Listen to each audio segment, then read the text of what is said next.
En 1945, un tren cargado de oro, joyas y obras de arte desapareció sin dejar rastro en las montañas de Polonia. Algunos dicen que está escondido en un búnker secreto. Otros, que fue robado por oficiales nazis en su huida. Pero, ¿qué pasó realmente con el tesoro de Hitler? ¿Podría estar todavía enterrado, esperando ser encontrado? Hoy, vamos a adentrarnos en uno de los mayores misterios de la Segunda Guerra Mundial. Esta es la historia del oro de los nazis, la cacería del tesoro perdido del Tercer Reich. En los últimos y caóticos días de la Segunda Guerra Mundial, cuando el Reich de los 1000 años agonizaba entre los escombros de Berlín, se desarrollaba en la sombra una de las operaciones de saqueo y ocultamiento más meticulosas de la historia moderna.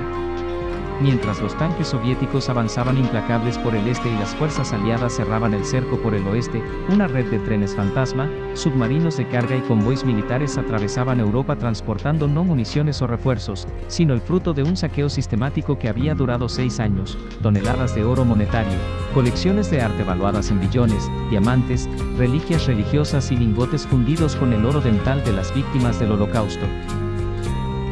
Este monumental botín, acumulado con precisión burocrática por la maquinaria nazi, desaparecería en su mayor parte sin dejar rastro, dando origen a una leyenda que perdura hasta nuestros días.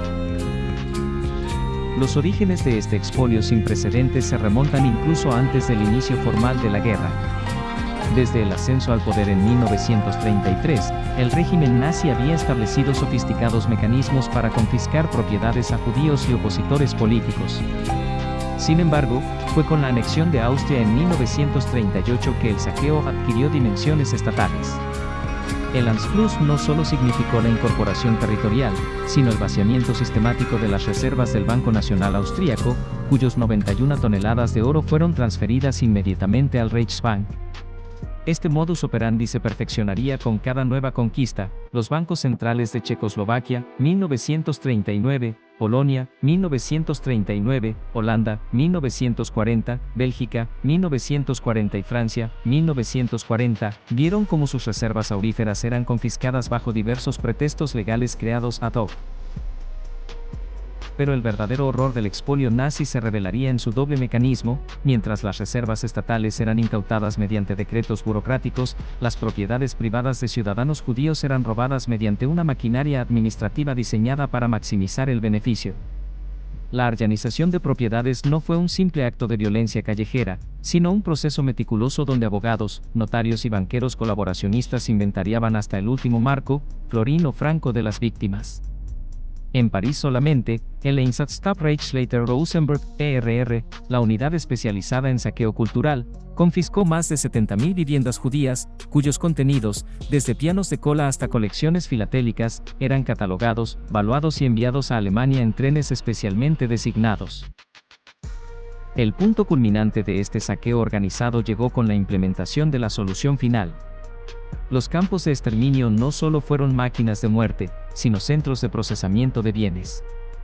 En Auschwitz, Majdanek y Treblinka existían equipos especiales, Canada Comando, dedicados exclusivamente a clasificar las pertenencias de las víctimas, maletas eran vaciadas, costuras de ropa revisadas en busca de joyas escondidas, y hasta los cuerpos eran examinados post-mortem para extraer coronas dentales de oro.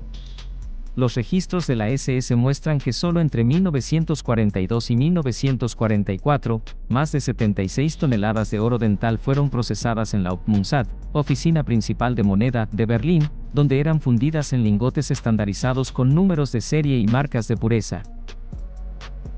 A medida que la guerra avanzaba y la derrota se hacía inevitable, los jerarcas nazis iniciaron la fase más misteriosa de esta operación: el ocultamiento del botín. En 1944, Martin Bormann, secretario personal de Hitler y verdadero poder tras el trono, puso en marcha el proyecto Landhaus, un plan maestro para esconder las riquezas acumuladas en lugares seguros que permitieran financiar tanto la posible fuga de líderes nazis como un eventual resurgimiento del movimiento. Fue así como comenzó la dispersión del tesoro nazi por toda Europa. Convoys camuflados como transportes médicos llevaban cargamentos de oro a minas de sal en Turingia, submarinos modificados zarpaban desde puertos noruegos con bóvedas reforzadas, y castillos medievales en los Alpes bávaros se convertían en depósitos temporales de obras de arte. Uno de los episodios más enigmáticos ocurrió en marzo de 1945, cuando un convoy de 13 camiones pesados partió desde Berlín hacia los Alpes austríacos. Según testimonios de conductores capturados posteriormente, transportaban cajas de municiones modificadas que contenían lingotes de oro y sacos con gemas. Parte de este cargamento fue interceptado por fuerzas estadounidenses cerca de Merkers, donde descubrieron una mina de sal convertida en bóveda, 8.198 lingotes de oro, 55 cajas con barras de oro, 3.682 sacos con monedas de oro y plata, y miles de bolsas con billetes de diversos países. Sin embargo, los registros incautados en el Reichsbank sugerían que esto representaba menos del 20% del oro reportado como disponible en los últimos balances nazis. La posguerra vio el inicio de una cacería global que involucró a gobiernos, servicios de inteligencia y cazadores de tesoros independientes. Los archivos nacionales de Estados Unidos contienen miles de páginas de informes sobre la Operación Safehaven, el esfuerzo aliado por rastrear el oro nazi. Documentos desclasificados revelan pistas fascinantes: submarinos alemanes avistados cerca de la Patagonia Argentina cargando cajas pesadas, depósitos bancarios en Lisboa y Madrid que recibieron transferencias sospechosas en 1944, y hasta informes de la OSS, precursora de la CIA, sobre reuniones entre banqueros suizos y emisarios nazis para lavar oro mediante complejas transacciones. El caso del submarino U-534, hundido cerca de Dinamarca en 1945 y reflotado en 1993, ofrece un ejemplo del nivel de secreto. Aunque no contenía oro, llevaba documentos cifrados que sugerían rutas alternativas para cargamentos especiales. Más intrigante aún fue el testimonio del capitán Heinz Schaffer del U-977, quien afirmó que algunos submarinos habían transportado paquetes especiales a Sudamérica meses después de la rendición alemana. El destino final de estos tesoros sigue siendo uno de los grandes misterios del siglo XX. Algunas pistas llevan a los lagos alpinos de Austria, donde equipos de sonar han detectado anomalías en sus fondos. Otras apuntan a túneles secretos en Polonia, como el famoso tren de oro de Balbrusic que generó una fiebre buscadores en 2015. Y están los relatos persistentes sobre búnkeres nazis en la Patagonia, donde según algunos investigadores podrían esconderse no solo oro, sino documentos y tecnología avanzada. El legado de este saqueo sistémico trasciende lo material. En 1998, tras años de presiones internacionales, bancos suizos acordaron crear un fondo de compensación de $1.250 millones para víctimas del Holocausto, reconociendo implícitamente que habían aceptado oro nazi sin hacer preguntas incómodas. Museos de todo el mundo siguen investigando el origen de sus colecciones, devolviendo obras robadas cuando se comprueba su procedencia. Y cada cierto tiempo, nuevas revelaciones sobre cuentas bancarias dormidas o propiedades compradas con fondos nazis salen a la luz pública. Quizás lo más trágico de esta historia sea el destino del oro de las víctimas, aquellas pertenencias personales fundidas en lingotes impersonales. Mientras que parte del oro monetario fue restituido a los países afectados mediante acuerdos internacionales, las joyas familiares, los relojes heredados y las alianzas matrimoniales nunca pudieron ser devueltas a sus dueños originales. Hoy, estos objetos transformados en commodities financieros circulan posiblemente en los mercados internacionales de metales preciosos, su origen diluido en sucesivas transacciones. La búsqueda continúa, alimentada por descubrimientos ocasionales y nuevas tecnologías. En 2020, un equipo de investigadores polacos anunció el hallazgo de un túnel nazi en el castillo de Xias que podría contener cajas blindadas.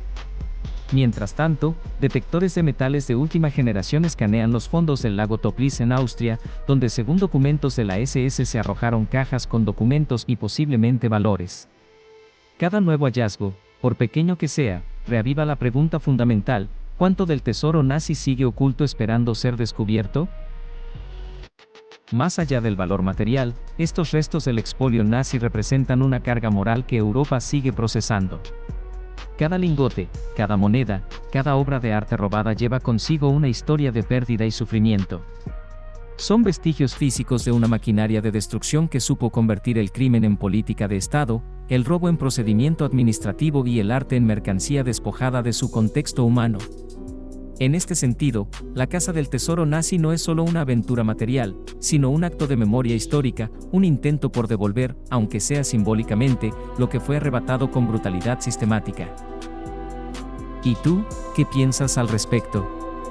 ¿Está el tesoro nazi perdido para siempre, o algún día alguien lo encontrará? Déjanos tu opinión en los comentarios y dinos qué otros misterios históricos te gustaría que investigáramos. Si te ha gustado este video, no olvides darle like, compartirlo y suscribirte al canal para más historias fascinantes. Hasta la próxima, amigos.